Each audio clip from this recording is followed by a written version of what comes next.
রিকশায় উঠি, রিকশাওয়ালা বলে ভাই ম্যাডাম কেমন আছে। সিএনজিতে উঠি, সিএনজিওয়ালা বলে ম্যাডাম কেমন আছে।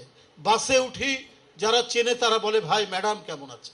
এর অনুভূতিতে আঘাত করেছে বলেই আজকে যিনি একটি জীবন সংকটে, একটি জীবন সন্ধিক্ষণে আজকে তিনি বিএনপি দলের অঙ্গ সংগঠন সব থেকে ঊর্ধ্বে উঠে সারা দেশের জনগণের আবেগের কেন্দ্রস্থলে তিনি চলে গেছে। হাহাকার করছে। রিকশায় উঠি, রিকশাওয়ালা বলে ভাই ম্যাডাম কেমন আছে। সিএনজিতে উঠি, সিএনজিওয়ালা বলে ম্যাডাম কেমন আছে। বাসে উঠি, যারা চেনে তারা বলে ভাই ম্যাডাম কেমন আছে। এই যে মানুষের অনুভূতি, এই যে মানুষের আবেগ, এই যে মানুষের শ্রদ্ধা একজন মানুষের প্রতি, এটা জনগণের পক্ষে না থাকলে, জনগণের সাথে না থাকলে এটা কোনোদিন অর্জিত হয় না। একজনকে আমি আগেই বলেছি, পার্থক্য তো জনগণই করে। একজন বারবার পলায়নবাদী হওয়ার দৃষ্টান্ত বাংলাদেশের মানুষের কাছে আছে।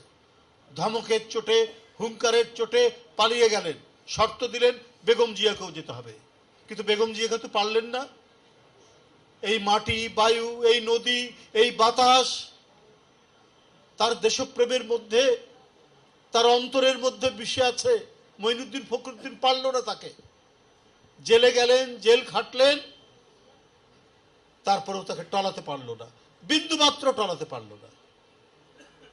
তো আমরা যে অহংকার নিয়ে ঘুরে বেড়াই, এই যে আমরা, আপনারা, আমি, মুন্না, নয়ন, রফি, সবাই আমরা যারা আছি, আমাদের অহংকার তো একটাই, দেশনেত্রী বেগম খালেদা জিয়া যে নেত্রী কথা দিয়ে কথা রাখে, যে নেত্রী ওয়াদা বরখেলাপ করে না, যে নেত্রী জনগণের প্রতিটি অঙ্গীকারের সাথে নিজেকে অত্যন্ত দৃঢ় এবং দীপ্তভাবে অটুট বন্ধনের মধ্যে নিজেকে যিনি জড়িয়ে রাখেন, সেই নেত্রীর আমরা তো কর্মী, সেই নেত্রীর আদর্শের সন্তান আমরা।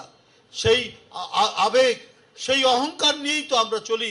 আমাদের নেত্রী, দেশনেত্রী বেগম খালেদা জিয়া এখন সারা জাতির জনগণ মনে করে এই জাতির এক কিংবদন্তি তুল্য নেত্রী বেগম খালেদা জিয়া।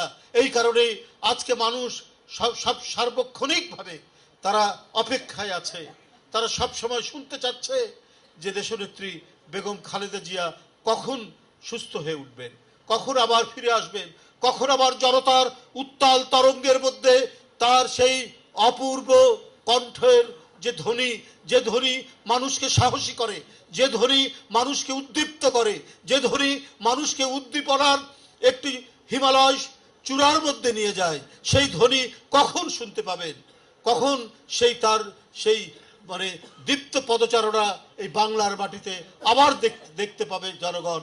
এই কারণেই আজ জনগণের মধ্যে এত আকাঙ্ক্ষা, এত আকুলতা।